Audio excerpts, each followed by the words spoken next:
Tennessee carried out its first execution under a new lethal injection protocol today. 6 News anchor Lori Tucker is at the live desk now with all the latest. Lori. Yeah, 64-year-old Harold Nichols was put to death in Nashville for the 1988 rape and murder of 20-year-old Karen Pulley, who was a Chattanooga State student. Nichols confessed to the crime and several other rapes, pleading guilty in 1990. His attorney sought clemency, arguing he would be the first executed after pleading guilty since Tennessee reinstated the death penalty in 1978. But the U.S. Supreme Court declined to intervene in the case. Pulley's sister called the decades-long wait, quote, 37 years of hell. A woman who was witness to the execution recites his last words. On December 11, 2025, Harold Wayne Nichols lay strapped to a gurney at Riverbend Maximum Security Institution in Nashville, Tennessee. An IV line ran from his right arm to an adjoining room. A sheet covered his body to the waist. At 10:30 a.m., the pentobarbital began to flow. His breathing quickened. He sighed. He groaned. His torso rose with one deep breath. He took a series of short, huffing breaths that witnesses said sounded like snorting. His face turned red, then purple. 9 minutes later, he was dead. He was 64 years old. He had spent 35 years on death row. He was the first person executed in Tennessee for a crime he pleaded guilty to since the state brought back the death penalty in 1978. His final meal: beef brisket, coleslaw, baked potato, onion rings, deviled eggs, cheese biscuits, and fruit tea. His final words: to the people I've harmed, I'm sorry. To my family, know that I love you. To my friends, I love each one of you. I know where I'm going. I'm ready to go home. But the most remarkable thing about Harold Wayne Nichols was not his execution. It was everything that happened in the 37 years between his crime and his death. In the fall of 1988, a predator stalked the streets of Chattanooga, Tennessee. Women called him the red-haired stranger. He broke into homes at night. He raped women at gunpoint. He threatened their children. Over 3 months, he attacked at least 12 women. He murdered one. Her name was Karen Elise Pulley. She was 20 years old, a college student, a cheerleader, a preacher's daughter studying to become a paralegal. On September 30th, 1988, she went to sleep in her own bedroom. She never woke up. Harold Wayne Nichols climbed through her bathroom window carrying a 2x4. He beat her while she slept. He raped her. He beat her again. He left her bleeding on her bedroom floor and went home to his wife. Karen died the next day. The responding EMT, a Vietnam combat medic, said he had never seen injuries like hers, not even in war. 3 months later, Nichols was arrested after a jealous tip to police. He confessed to everything: the rapes, the attempted rapes, the murder.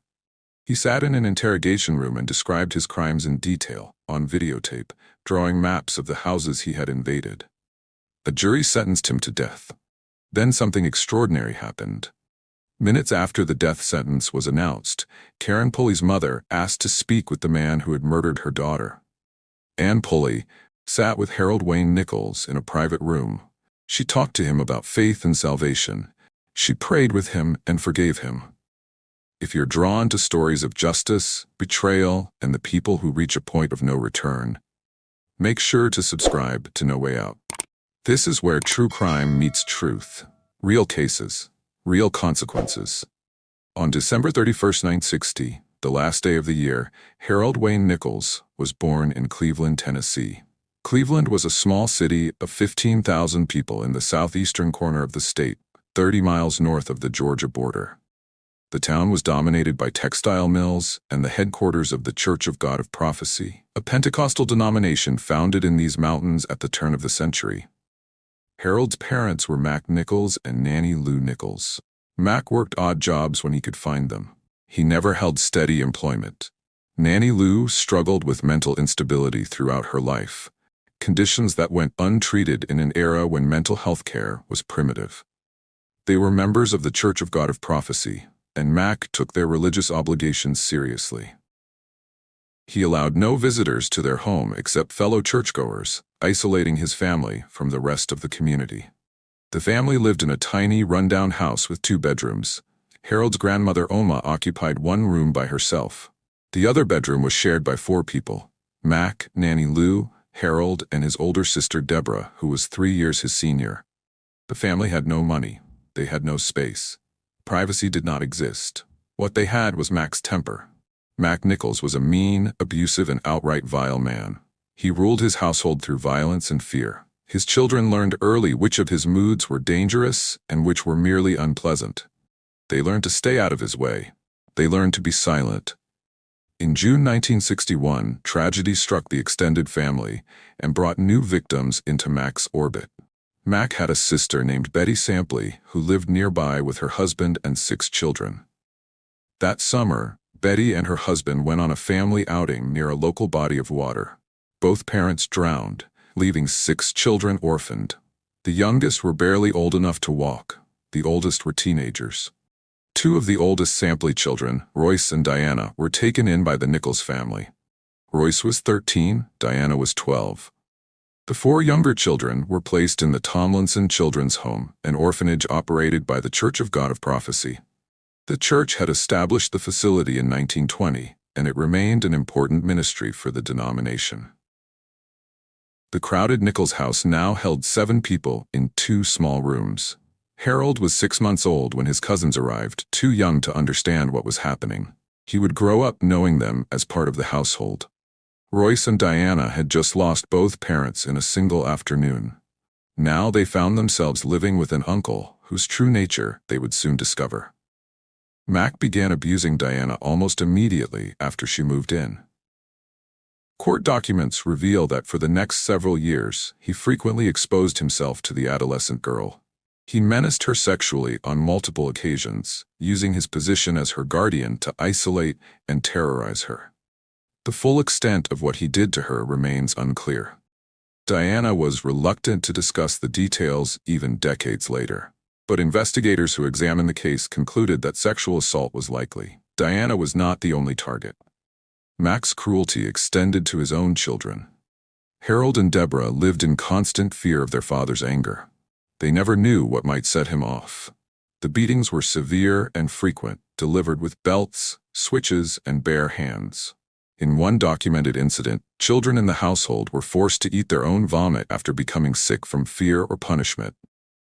Mac took pleasure in degrading those who depended on him. Nanny Lou could not protect her children. Her mental instability left her unable to intervene even when she wanted to. She was often bedridden, lost in her own struggles. In October 1966, she was diagnosed with breast cancer. The disease consumed the remaining years of her life, leaving her even less capable of shielding Harold and Deborah from the horrors occurring under their own roof. The household began to shrink in the late 1960s as its members escaped one by one. Grandmother Oma died in August 1966, freeing up one bedroom but removing a witness to Mac's behavior. Royce Sampley graduated from high school in May 1967 and moved out as quickly as he could, putting distance between himself and his uncle. Diana escaped through marriage in January 1968 at age 18. She left the state and rarely looked back. Each departure meant one fewer witness to what was happening inside that house. Each departure left Harold and Deborah more isolated with their father. Mac maintained a facade of religious respectability that fooled nearly everyone outside the family. He attended services at the Church of God of Prophecy every Sunday. He sang hymns and bowed his head in prayer. He permitted only fellow congregants to visit his home, ensuring outsiders never saw what happened behind closed doors. He presented himself as a God-fearing man, raising his family according to biblical principles. Church members who knew him saw a devoted father doing his best. They did not see what happened when the doors were closed. They did not hear the screams. Or if they did, they chose not to acknowledge them. On January 29, 1971, the last fragile barrier between Harold and his father's full attention was removed forever. Nanny Lou Nichols died of breast cancer after years of suffering. She was buried in a local cemetery, mourned by few, her passing barely noticed by the broader community.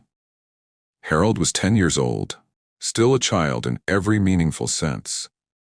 Deborah was 13, old enough to understand what their mother's death would mean for them. They were now completely alone with their abusive father, with no mother to provide even the minimal protection she had offered. and no extended family members living in the house to witness Mac's behavior.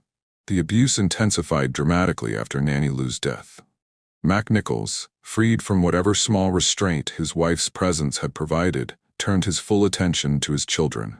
There was no one left to see. There was no one left to object. There was no one left to report what was happening. The physical abuse continued and worsened, with beatings that left bruises and welts. The sexual abuse escalated in ways that Harold would struggle to articulate, even as an adult. He and Deborah lived in constant terror of the man who was supposed to protect them, the man who had complete legal authority over their lives. Church leaders eventually became aware that something was deeply wrong in the Nichols household. The details of how they learned are not entirely clear from the historical record.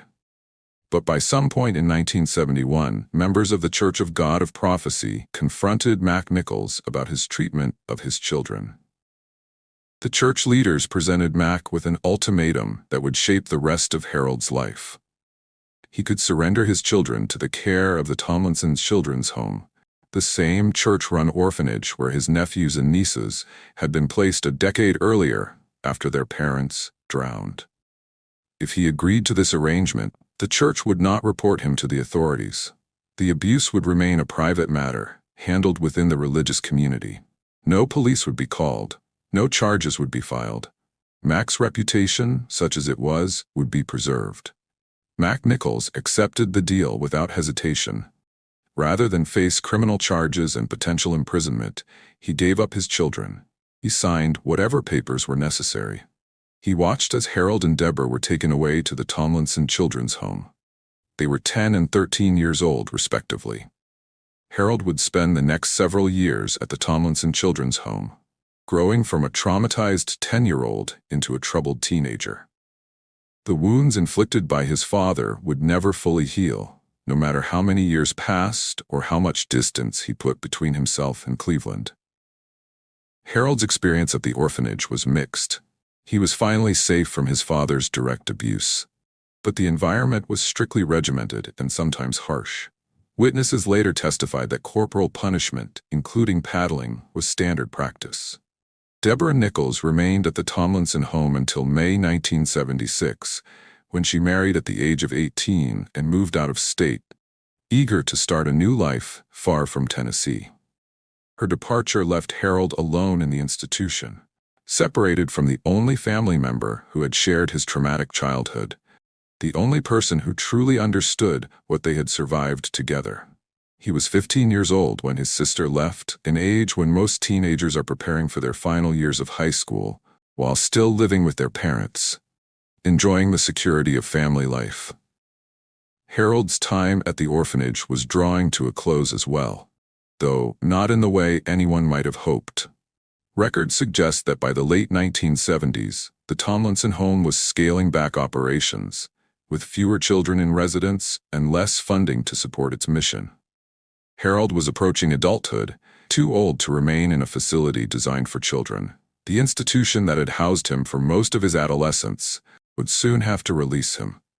And with nowhere else to go, he would be sent back to the only home he had ever known, his father's house in Cleveland, Tennessee. On June 28, 1977, Harold Wayne Nichols was returned to the custody of his father. He was 17 years old, legally still a minor, but physically a young man. He had spent roughly 6 years in the Tomlinson Children's Home. Mac Nichols had changed in some ways during the years his children were away. He was now receiving disability benefits from the government, a monthly check that allowed him to survive without working. He had developed a serious drinking problem, spending much of his money on alcohol and much of his time intoxicated. He had begun soliciting prostitutes, bringing women into the house that had once held his wife and children. The house in Cleveland was no longer filled with frightened children. It was the domain of a bitter, aging man whose health was failing and whose vices were unchecked by any social pressure or legal consequence. The abuse that Harold experienced upon his return was different from what he had endured as a young child, but it was abuse nonetheless. Mac was verbally and physically abusive, berating Harold constantly and striking him when his temper flared. He was apparently not sexually abusive in the way he had been before, perhaps because Harold was now too old and too large to victimize easily. Harold enrolled at Kirkman Technical High School in Chattanooga, about 30 miles from his father's house. The school offered vocational training for students who were not planning to attend college, practical skills that might lead to employment after graduation. But Harold had difficulty focusing on his studies. He began skipping classes frequently, roaming the streets of the city instead of attending school. Sometimes he did not return to his father's house at night, preferring to sleep anywhere else rather than under Mac's roof. The structured environment of the orphanage had given way to chaos and neglect. Despite his truancy and troubled home life, Harold managed to graduate from Kirkman Technical in August 1979. He was 18 years old, legally an adult, no longer subject to his father's authority. He had completed his education, earning a diploma that represented his only tangible achievement. He was now an adult in the eyes of the law, free to make his own choices and chart his own course. But he had no job skills beyond what he had learned in vocational training. He had no stable home, no savings, and no clear path forward. He was a young man with a traumatic past and an uncertain future. The years immediately following high school were difficult for Harold as he struggled to find his place in the world. He had trouble finding and maintaining employment, cycling through a series of low-paying jobs that never lasted long. He had difficulty forming stable relationships, unable to trust people or let them get close to him. The trauma of his childhood had left him ill-equipped for adult life, missing the emotional foundations that most people develop in loving homes. By November 1981, facing limited options and desperate for structure, he enlisted in the United States Army. Harold was stationed at Fort Riley in Kansas, more than 700 miles from Tennessee. For a young man who had grown up in poverty in rural Appalachia, the Army offered structure, discipline, a steady paycheck, and most importantly, distance from his father. It should have been an opportunity to build a new life, to become someone different from the damaged child he had been. Thousands of young men from troubled backgrounds have found redemption in military service. Harold Wayne Nichols would not be one of them. Instead, Harold's time in the military was marked by poor performance and a complicated personal situation that would establish patterns he would repeat throughout his life. He met a woman at Fort Riley who was married to another soldier stationed at the base. Despite her marital status, they began a relationship. They moved in together, living as husband and wife while her actual husband was deployed elsewhere. In November 1983, she gave birth to Harold's daughter, a child conceived in adultery and born into chaos.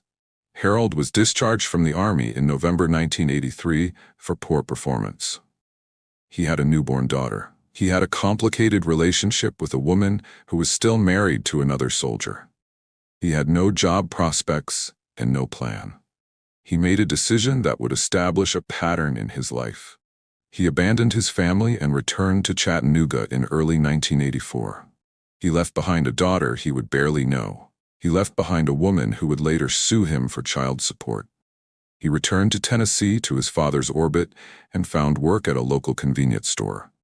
He was 23 years old, a high school graduate, an Army veteran, a father who had walked away from his child. He had no money, no prospects, and no direction. The trauma of his childhood remained untreated. The violence he had witnessed and experienced had shaped him in ways he did not understand. He was drifting through life, working a dead-end job, going nowhere. Then something shifted inside him. On the night of August 30th, 1984, Harold Wayne Nichols did not go home after his shift. Instead, he went to an apartment complex in Chattanooga.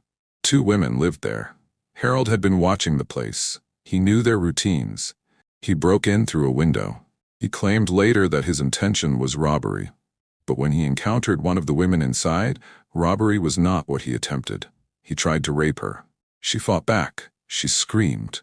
Harold fled into the night, leaving her shaken but alive. Police investigated the break-in. They gathered evidence. They interviewed the victim. She described her attacker. 5 days later, on September 4th, 1984, officers arrested Harold Wayne Nichols. He was 23 years old and facing his first serious criminal charge.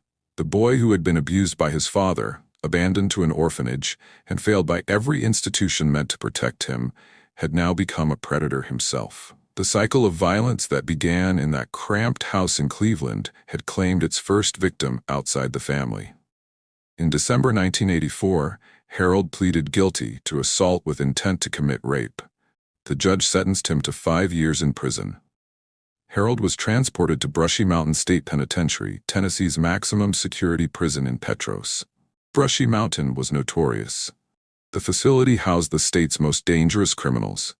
James Earl Ray, the man who assassinated Martin Luther King Jr., had escaped from there in 1977 and was recaptured after 55 hours on the run.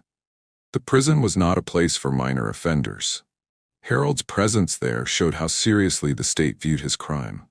Despite the severity of his offense, Harold served only 18 months of his 5-year sentence. He came up for parole. Mental health professionals examined him, they conducted interviews, they administered tests. Their evaluation found nothing unusual about him. They identified no red flags. They saw no indication he posed a continuing danger. The parole board released him. After his release, Harold violated his parole. He was sent back to jail. As a condition of his next release, he was ordered to live with his father until he could establish himself independently. Once again, Harold found himself under Mac's roof. He was 25, a convicted felon, back in the house where his nightmares had begun. During this period, Harold met a woman named Joanne.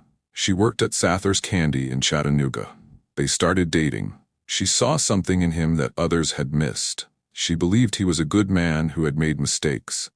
She believed she could save him. On November 1st, 1986, Harold and Joanne married. He was nearly 26 with a criminal record for attempted rape. He had abandoned one child, but Joanne believed their marriage could give him stability. They initially lived with Mac. Joanne later described this period as awful. Mac was verbally abusive. Harold was subservient in his father's presence, unable to stand up to the man who had dominated his entire life. They endured until Harold found a job at Godfather's Pizza. With steady employment, they moved into their own place. Harold proved reliable at work. He received promotions, eventually becoming assistant manager. His coworker Larry Kilgore considered him dependable and a friend. By all appearances, Harold Wayne Nichols was finally getting his life together. But appearances deceive. The violence inside him had not disappeared. It had only gone underground. Joanne would later testify that her marriage was happy. She described Harold as a perfect gentleman who was nice, caring, and never mean to her. He treated her well. He spoke to her with respect. He never raised a hand against her. She was smitten with her husband from the beginning until the day of his arrest. The life they built seemed ordinary. Harold worked his shifts at Godfather's Pizza. Joanne worked at Sather's Candy. They had their own apartment, their own routines, their own hopes. They were a young couple trying to build something together. In April 1987, Joanne underwent surgery for a blocked fallopian tube. They were trying to start a family. Harold seemed to want children. Joanne saw a man ready to be a father. She did not know he had already abandoned one daughter in Kansas. That summer, Harold's past surfaced. The mother of his daughter filed a child support lawsuit. Harold settled and resumed payments. It did not disrupt their marriage. Then came an incident that should have warned everyone. On June 29, 1987, a woman in East Ridge saw a man lurking near her house around 11:45 p.m. He was carrying a knife. She called police. Officers arrested Harold Wayne Nichols. The arrest violated his parole. Harold was sent to the county jail for a full year, not released until June 1988. The woman never knew how close she had come. Joanne waited for her husband. Their marriage survived. When Harold came home in the summer of 1988, Godfather's Pizza took him back. In September, he was promoted to assistant manager. By all appearances, he was succeeding. But something had changed. Beginning in July or August 1988, Harold began going out alone at night.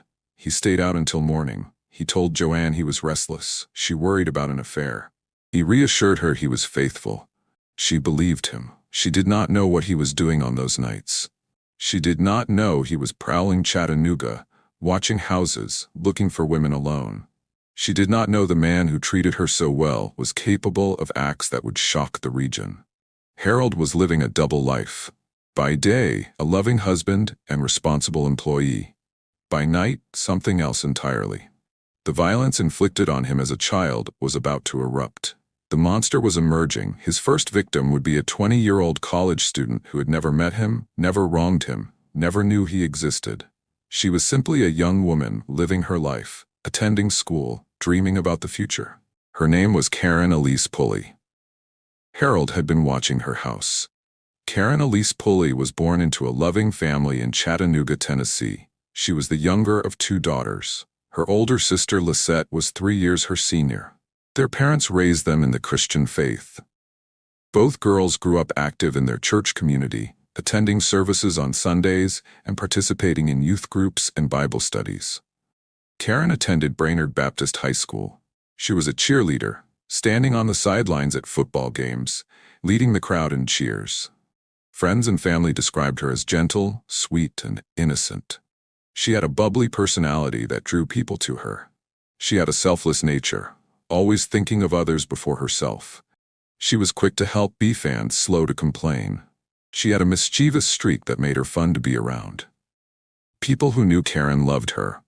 After graduating from high school, Karen enrolled at Chattanooga State Community College. She was studying to become a paralegal. She wanted a career that would allow her to help people navigate the legal system. She was a good student, focused on her future. She had also just finished Bible school, deepening her faith as she prepared for adulthood. Her Christianity was not just something she inherited from her parents. It was something she embraced for herself. In the fall of 1988, Karen was 20 years old. She was living in an apartment in the Brainerd neighborhood of Chattanooga with 2 female roommates. The arrangement made sense for young women on limited budgets. They split the rent and utilities. They looked out for each other. They were building their adult lives. Karen was looking forward to the future. Her sister Lisette had recently returned to the United States after serving in the Air Force in the Philippines. Lisette had a new baby, Karen's niece. Karen was excited to spend time with her sister after years of separation. She was excited to meet her niece for the first time, to hold the baby, to be an aunt. Family meant everything to Karen. The Brainerd neighborhood where Karen lived was a working-class area on the east side of Chattanooga. It was not a dangerous neighborhood. Crime rates were low. Young women felt safe walking the streets after dark. Residents did not worry excessively about break-ins or violence. People knew their neighbors. They left their doors unlocked during the day. Karen and her roommates had no reason to think they were in danger. They took normal precautions. They locked up at night. They did not imagine anyone would target them. On Friday, September 30th, 1988, Karen went about her normal routine. That night, Karen went to sleep in her bedroom. She had no way of knowing that a man was watching her house from outside. He had been there before. He knew the layout. The man watching from outside was Harold Wayne Nichols. Harold had found his target. He had chosen Karen. He did not know her name. He did not know anything about her dreams or her faith or her family. Their paths should never have crossed. But Harold had been prowling the Brainerd neighborhood for weeks. He had been watching houses, looking for vulnerable women. He had spotted Karen. He had studied her routine. He had waited for his opportunity. Now, on the night of September 30th, 1988, his opportunity had arrived. Harold Wayne Nichols parked his car near the house where Karen Pulley lived with her 2 roommates. He had been watching the residence, observing the comings and goings of its occupants. At some point that evening, he saw one of the roommates leave. He decided to act. Nichols armed himself with a piece of lumber, a 2x4, that he had acquired at some point during his surveillance of the property. He approached the house and found a point of entry through a bathroom window. He climbed inside. The house was quiet. Karen was alone in an upstairs bedroom, asleep in her bed. She had no reason to expect danger. She had locked her doors like any responsible young woman. But Nichols had found another way in. What happened next was described in clinical detail during subsequent legal proceedings. Nichols entered Karen's bedroom. He struck her in the head with the 2x4 while she was still asleep. He then removed her undergarments and raped her. Karen fought back. Despite the devastating blow to her head, despite the terror of waking to find an attacker in her room, she struggled against her assailant. Nichols responded by striking her again and again. When the attack was over, Nichols left Karen bleeding on her bedroom floor. He did not call for help. He did not check to see if she was alive. He simply collected his weapon and fled the scene. He disposed of the blood-stained 2x4 by throwing it out of his car window as he drove away. He returned home to his wife. The next morning, October 1st, 1988, one of Karen's roommates discovered her. She was still alive, but barely. She was unconscious, lying in a pool of her own blood next to her bed. The roommate immediately called for emergency services. The responding EMT was a Vietnam veteran who had served as a combat medic during the war. He had seen terrible injuries in his military service.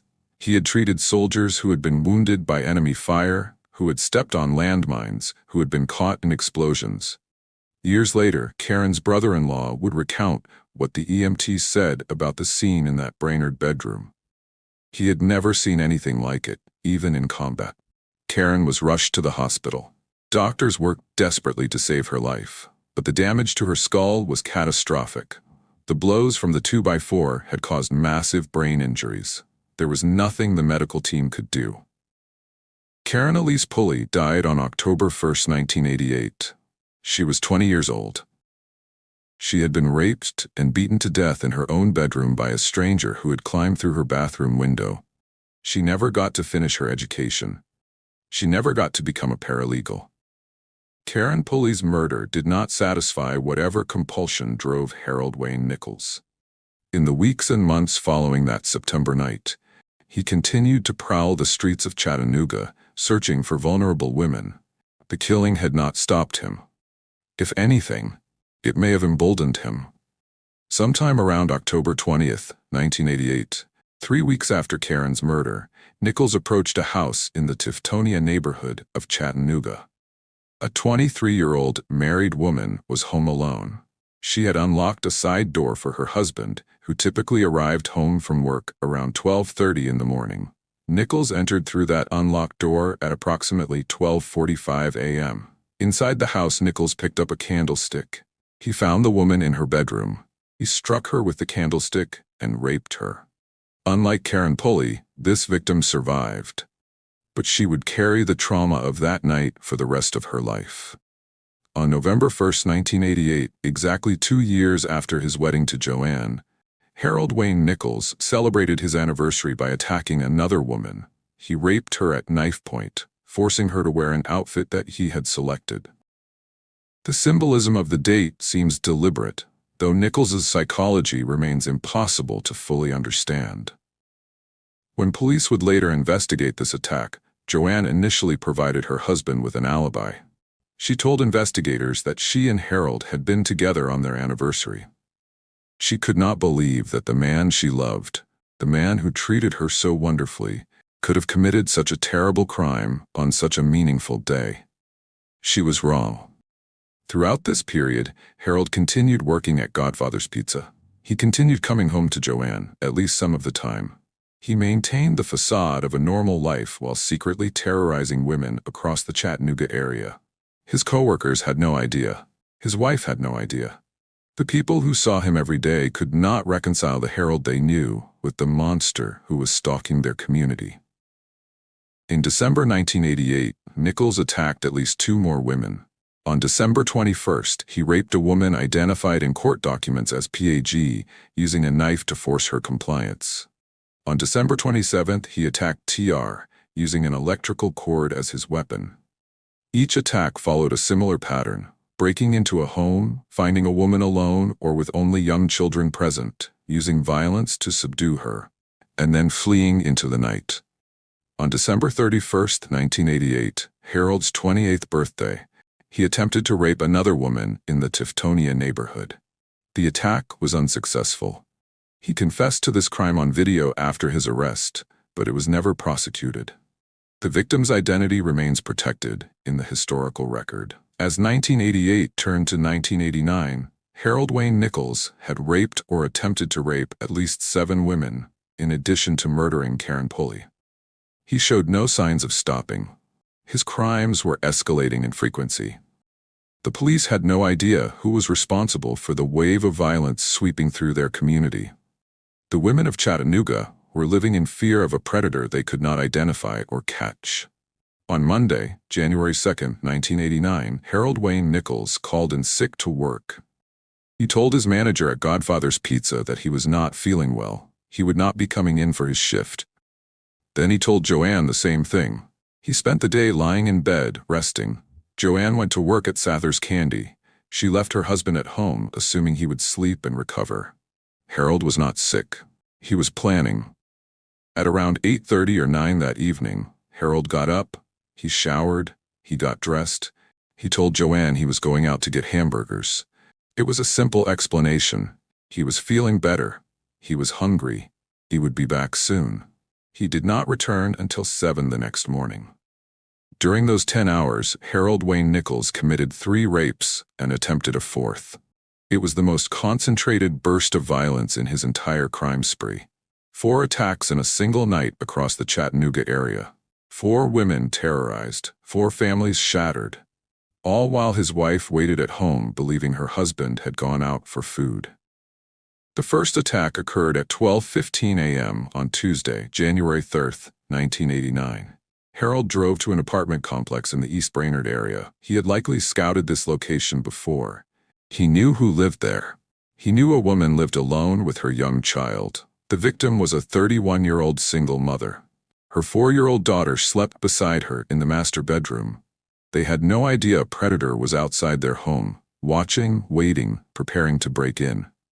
Harold forced his way into the apartment. He was armed with a pistol, a .38 caliber revolver. He moved through the dark residence until he found the bedroom. He woke the woman. She opened her eyes to see a stranger standing over her bed, pointing a gun at her face. He forced her to comply with his demands at gunpoint. He raped her while her 4-year-old daughter was in the same room. The child was awake. The child saw what was happening. Harold threatened the little girl to ensure the mother's cooperation. He told the mother what he would do to her daughter if she resisted. The mother had no choice. She submitted to protect her child. When he was finished, Harold left. He did not kill them. He left them alive, traumatized, terrified. The mother held her daughter and waited until she was sure he was gone. Then she called the police, but Harold was already moving on to his next target. The second victim was identified as St. She was also a single mother. She also had a child in the home. Harold broke in around the same time, in the early morning hours of January 3rd. He found her. He raped her at gunpoint, committing anal assault. He threatened her child just as he had threatened the first victim's daughter. He used the children as leverage, as weapons against their own mothers. The third victim was another single mother, identified as PAR. Harold broke into her home and attacked her multiple times. He committed both oral and vaginal rape. He was violent. He caused her physical injuries beyond the assault itself. Like the others, PAR had children in her home. Like the others, she endured the attack while fearing for her children's lives. She did whatever Harold demanded because she believed he would hurt her kids if she did not. At some point during this terrible night, Harold attempted to rape a 4th woman. The details of this attack are sparse in the historical record. The victim's name is not recorded. What is known is that the assault was unsuccessful.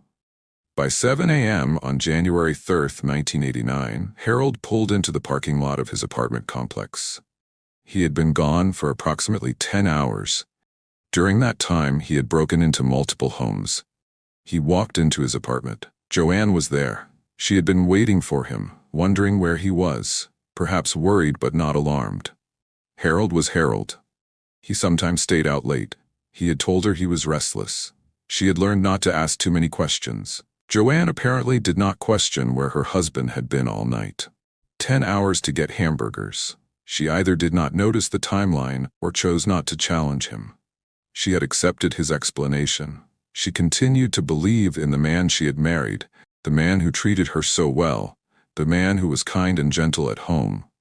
Her trust in him remained unshaken. She had no idea that her husband had just spent the night terrorizing women and children across Chattanooga. She had no idea that police were at that very moment interviewing victims, collecting evidence, trying to identify the man responsible for this wave of violence. She had no idea that the man she loved was a monster. Harold went to bed. He slept through the day. He had been busy, but his luck was about to run out. The attacks on January 3, 1989 would prove to be his last. The women he had assaulted were talking to police. They were describing their attacker. They were providing details. Somewhere in Chattanooga, someone knew something. Someone would talk. Within 48 hours, Harold Wayne Nichols would be in police custody. Within a few days, he would confess to everything.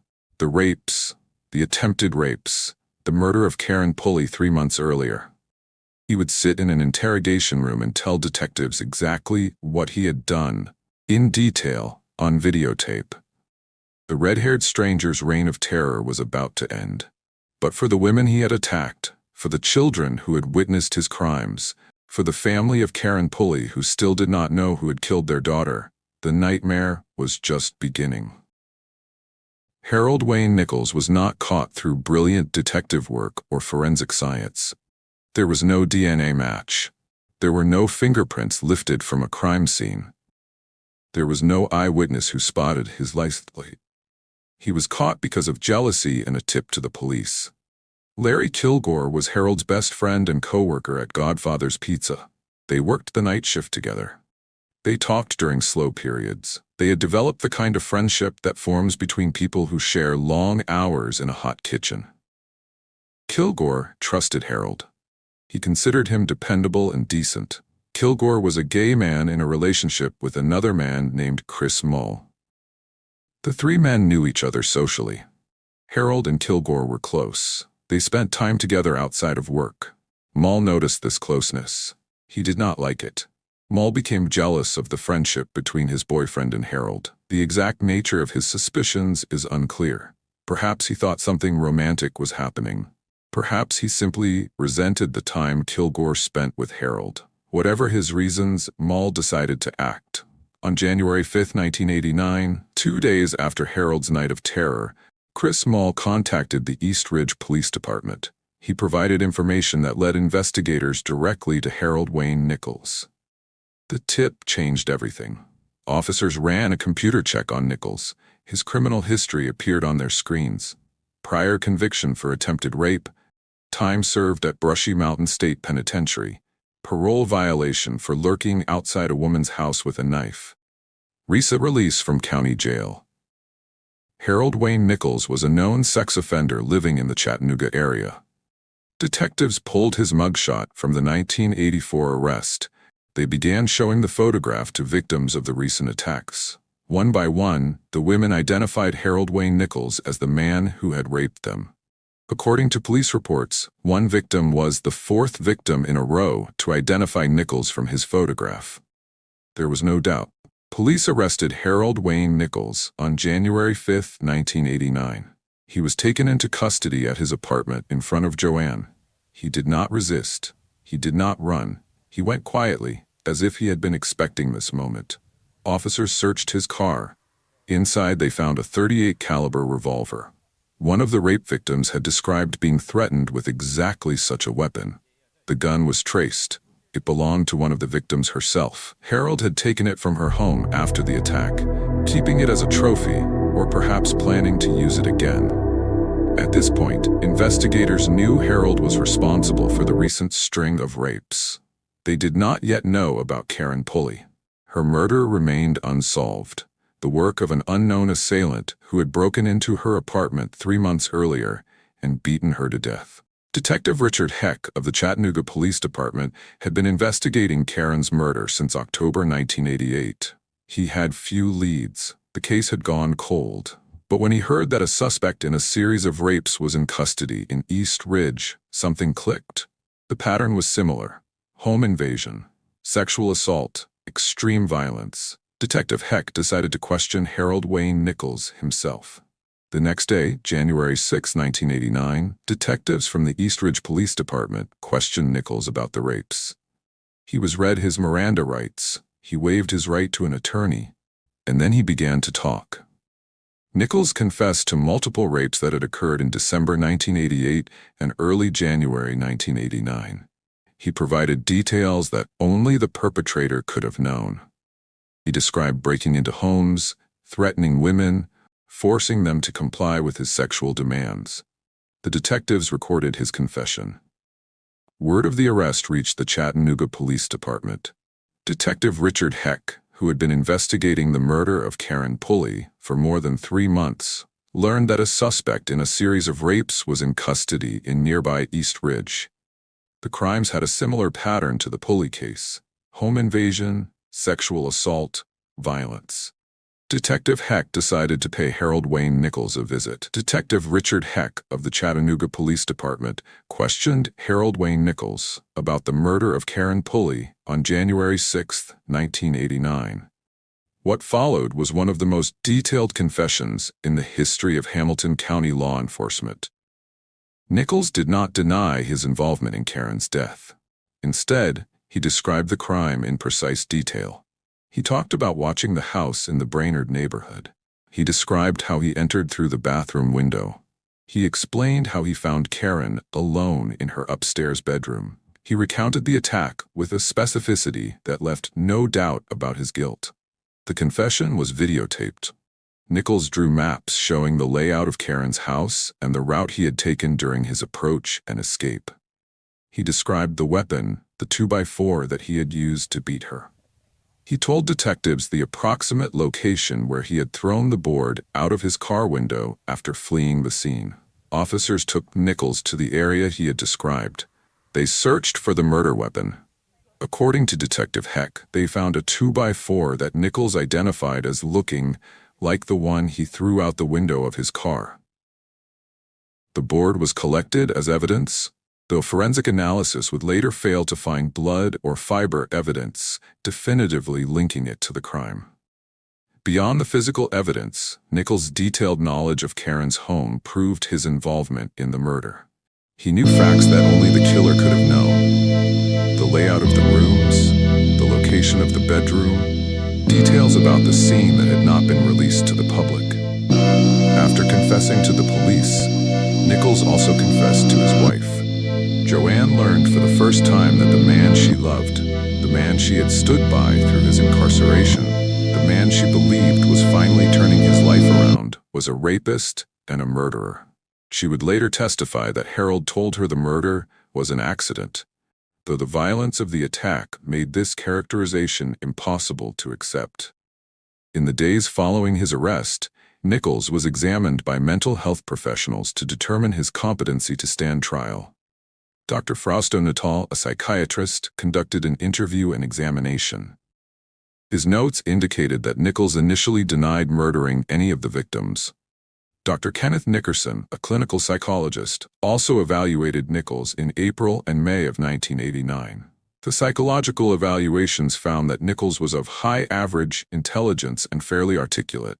He was deemed competent to stand trial. He was not found to be legally insane at the time of the offenses. Whatever psychological damage his childhood had inflicted, it did not rise to the level that would excuse his criminal responsibility under Tennessee law. On February 1, 1989, Harold Wayne Nichols was formally indicted. He faced charges of murder, rape, burglary, and assault. The state of Tennessee would seek the death penalty for the killing of Karen Pulley. Harold Wayne Nichols, the boy from the broken home in Cleveland, the victim of horrific childhood abuse, was now facing execution for his own crimes of violence. The prosecution of Harold Wayne Nichols proceeded in stages. Before he could be tried for the murder of Karen Pulley, the state first prosecuted him for the rapes of the other victims.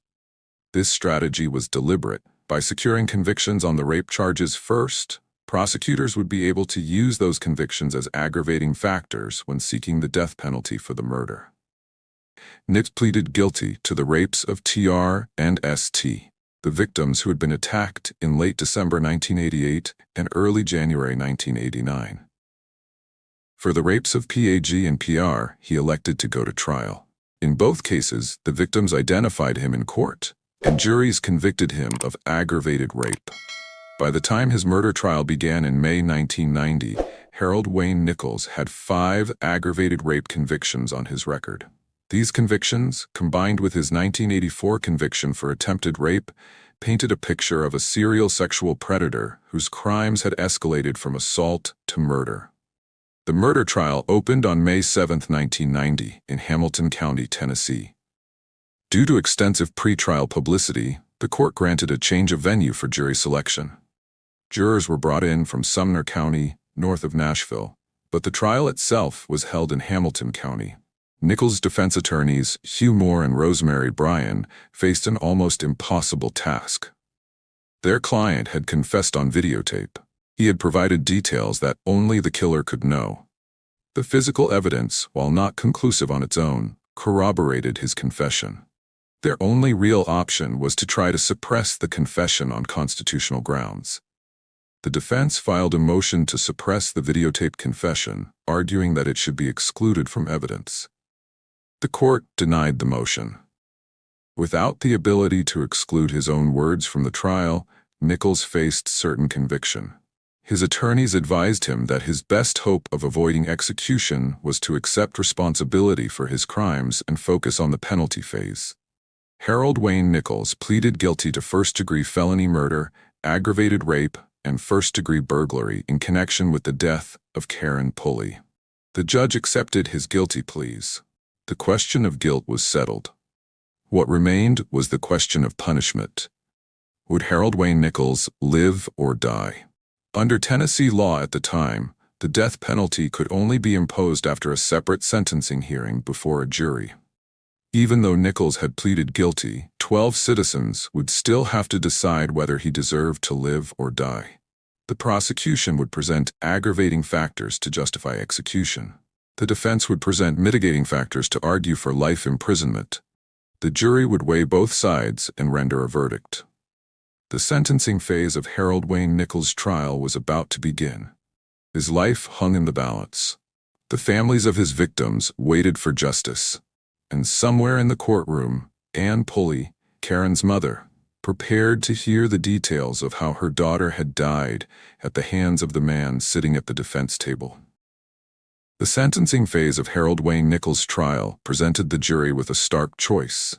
They could sentence him to death in the electric chair, or they could sentence him to life in prison with the possibility of parole. Tennessee law at the time did not offer a third option of life without parole. The prosecution presented 2 aggravating circumstances to justify the death penalty. First, Nichols had 5 prior convictions for aggravated rape, demonstrating a pattern of violent felonies. Second, the murder of Karen Pulley had occurred during the commission of another felony, specifically rape and burglary. Either aggravating circumstance, if found by the jury, could support a death sentence. The prosecution also presented evidence about the nature of Karen's death. Medical examiner Dr. Frank King testified about her injuries: the skull fractures, the massive brain trauma, the force required to inflict such damage. He authenticated autopsy photographs that showed the brutality of the attack. The jury saw what Harold Wayne Nichols had done to a sleeping 20-year-old woman. The defense countered with mitigating evidence focused on Nichols's cooperation with police and the psychological effects of his traumatic childhood. 3 reverends who had known Harold as a boy testified about his character as a child. Reverend Robert Butler said Harold had the best quality of character as a young person. Reverend Winston Gonia testified that Harold had been a good child. Reverend Charles Hawkins remembered him as a very fine young man. Larry Kilgore, Harold's friend and co-worker, testified that Nichols had been a dependable employee at Godfather's Pizza. He was shocked by the arrest. He could not reconcile the Harold he knew with the man who had committed these crimes. Joanne Nichols testified about her marriage, describing her husband as a perfect gentleman who was nice, caring, and never mean to her. She did not want her husband to die. Harold himself took the witness stand. He was 29 years old, facing the possibility of execution. He testified about his family background, though he claimed he could not remember if his father had been abusive to him. He talked about his time in the orphanage and his troubled early adulthood. He described the strange, energized feeling he got when committing acts of violence, a compulsion he said he could not resist or stop. "I wish that there was something I could do to change the things that happened," Nichols told the jury. He expressed remorse for his crimes. He said he would trade places with Karen Pulley if he could. He acknowledged that if he had not been arrested on January 5, 1989, he would have continued his violent behavior. His honesty about his dangerousness may have hurt him more than helped. Dr. Eric Engum, a clinical psychologist, testified as an expert witness for the defense. He diagnosed Nichols with intermittent explosive disorder, a condition marked by irresistible drives to commit violent acts. He attributed the condition to developmental factors including Harold's harsh, hostile father and his abandonment to an orphanage after his mother's death. He concluded that Nichols would function well in an institutional setting, but would repeat his destructive behavior if released. On May 12, 1990, the jury retired to deliberate. They would decide whether Harold Wayne Nichols should live or die. The deliberation did not take long. In less than 2 hours, they returned with their verdict. The jury found that the aggravating circumstances outweighed the mitigating circumstances beyond a reasonable doubt. They sentenced Harold Wayne Nichols to death. He would be executed in the electric chair at the Tennessee State Prison. In addition to the death sentence for Karen Pulley's murder, the court imposed a 60-year sentence for the aggravated rape and a 15-year sentence for the first-degree burglary, both to be served consecutively. Nichols also received an aggregate sentence of 225 years for his other rape convictions, with a minimum of 25 years on each count. The verdict seemed to bring closure to a horrific chapter in Chattanooga's history. The red-haired stranger had been identified, tried, and condemned. Karen Pulley's family had seen her killer sentenced to death. The other victims had seen their attacker brought to justice. The community could begin to heal. But before the appeals could proceed, something unexpected happened in the Hamilton County Courthouse. Moments after the jury announced the death sentence, Karen Pulley's mother asked to speak with the man who had murdered her daughter. Ann Pulley had sat through the trial of her daughter's killer. She had heard the evidence of how Karen had died, the breaking and entering, the sexual assault, the repeated blows to the head with a wooden board. She had seen the photographs, heard the medical testimony, watched the man responsible express his remorse from the witness stand. Now, with the death sentence just announced, Ann Pulley made an extraordinary request. She asked to speak with Harold Wayne Nichols privately. The defense attorneys were surprised. The prosecution was caught off guard. But arrangements were made. Defense attorney Rosemary Bryan would later describe what happened in that meeting. Ann Pulley spoke to Harold about the Christian faith and the possibility of salvation. She prayed with him. She told him about God's capacity for forgiveness. Harold expressed his remorse and his sorrow for what he had done. Both of them were crying. Bryan believed that Ann Pulley was trying to sort of save this kid's soul. Whatever her motivations, the encounter was remarkable. Here was a mother whose child had been raped and beaten to death, reaching out to the killer with compassion rather than hatred. Here was a woman of deep Christian faith, putting her beliefs into practice in the most difficult circumstances imaginable. Ann Pulley did not stop with that single visit. She came to see Harold twice more while he was still in the county jail before he was transferred to death row. During one of these visits, she gave him a Bible. She inscribed it, presented by Karen's mother with prayers for your salvation. She had underlined Karen's favorite verses. Harold Wayne Nichols would treasure that Bible for the rest of his life. The appeals process in capital cases is lengthy. For Harold Wayne Nichols, it stretched across more than 3 decades. In May 1994, the Tennessee Supreme Court upheld his conviction and death sentence. The United States Supreme Court declined to hear the case in January 1995. Nichols then pursued post-conviction relief, claiming his attorneys had been ineffective. He argued they should have presented more evidence about his childhood abuse. The post-conviction hearings lasted 8 days. Dozens of witnesses testified. Diana Allred, Harold's cousin, testified that Mac had exposed himself to her and likely sexually assaulted her. Dennis Sampley called the Tomlinson Children's Home hellacious.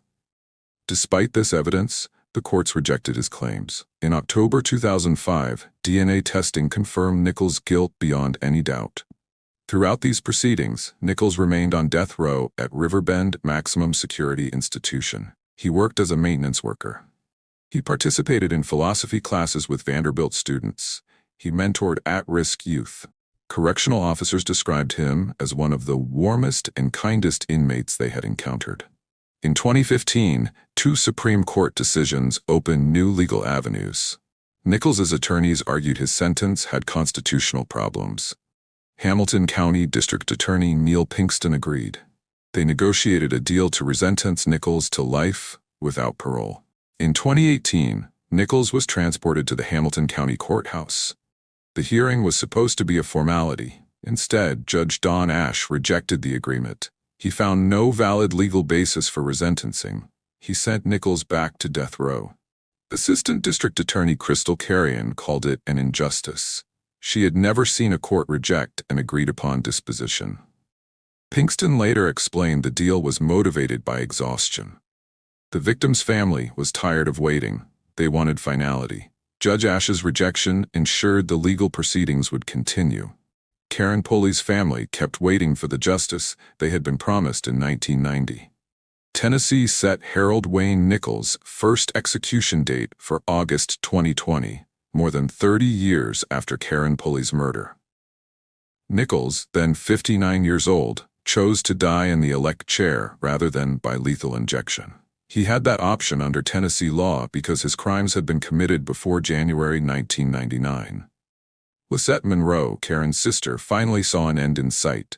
"I thought finally I could go to Karen's grave and say, 'It's over,'" she told the Associated Press.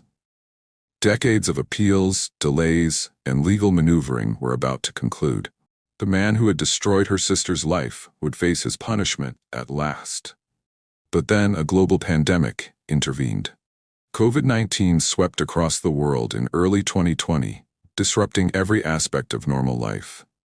Tennessee Governor Bill Lee faced a decision: proceed with the execution despite the health crisis, or grant a temporary reprieve.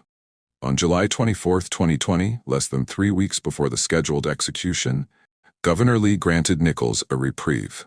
He cited the challenges and disruptions caused by the COVID-19 pandemic as his reason. The pandemic prevented faith leaders from visiting death row inmates in their final days, among other complications. Nichols' execution was postponed until December 31, 2020. The reprieve was extended further as the pandemic continued. Then, in May 2022, Governor Lee paused all executions in Tennessee, following a disturbing revelation. An independent review had found that none of the drugs prepared for the 7 inmates executed in Tennessee since 2018 had been properly tested. The state's lethal injection protocol was potentially compromised. A second execution date for Nichols, set for June 2022, was canceled as part of this pause. The state undertook a comprehensive review of its execution procedures.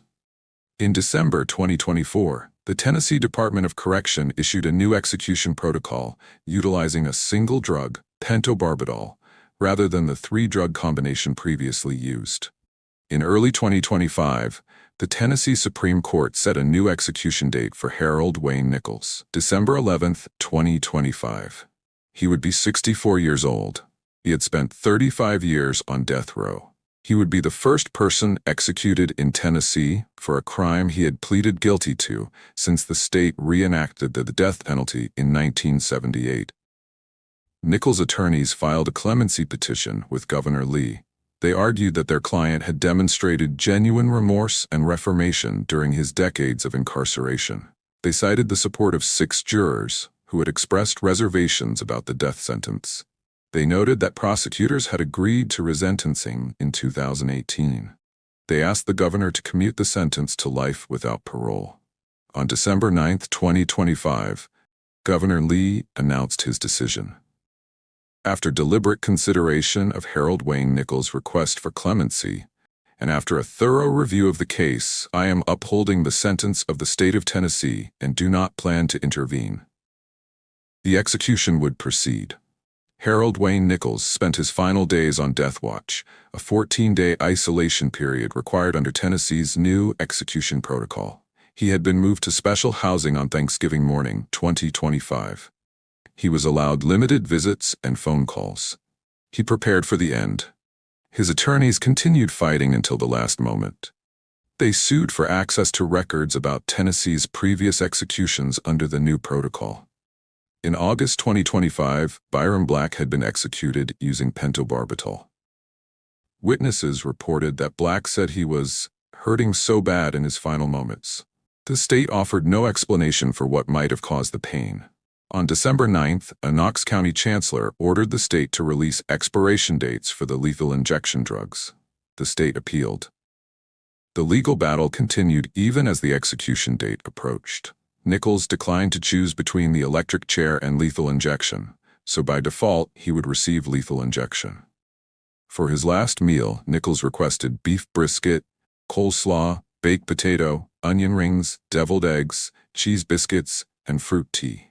It was a substantial Southern meal, the kind of comfort food that might remind a man of home. On the morning of December 11th, 2025, Karen Pulley's family gathered in Nashville. Her sister Lisette had traveled from Washington State. At the last minute, she decided she could not witness the execution herself. Her husband Jeff Monroe would go in her place, representing the family in the viewing chamber. At 10:17 a.m. Central Time, media witnesses were seated in front of a paneled window looking into the execution chamber at Riverbend Maximum Security Institution. At 10:25 a.m., the curtain opened. Harold Wayne Nichols lay strapped to a gurney, wearing a yellow prison uniform with a white shirt underneath. A sheet was pulled up to his midsection. An IV line ran from his right arm to an adjoining room. Nichols' spiritual advisor, J.R. Davis, stood at his left shoulder. Davis had known Nichols for more than 10 years through a prison men's group. He read scripture softly, his voice caught with emotion at several points. Nichols nodded along. When asked for his final statement, Harold Wayne Nichols spoke clearly. "To the people I've harmed, I'm sorry. To my family, know that I love you. To my friends, I love each one of you. I know where I'm going. I'm ready to go home." Davis and Nichols recited Psalm 23 together. They recited the Lord's Prayer. Both men were emotional. After the final Amen, Davis continued speaking quietly. "Go in peace, my friend," he said. "I love you." At 10:30 a.m., witnesses saw Nichols' breathing quicken. He sighed, he groaned. His torso rose with one deep breath. He took a series of short, huffing breaths that witnesses said sounded like snorting or snoring. His face became red. His breathing slowed. His face turned purple. At 10:39 a.m., a voice in the chamber said simply, 10:39. Harold Wayne Nichols was pronounced dead. He was 64 years old. He had been on death row for 35 years. The sentence imposed in 1990 had finally been carried out. This case raises questions that have no easy answers. How much weight should childhood trauma carry against the suffering of victims? Can a person who commits terrible crimes truly change?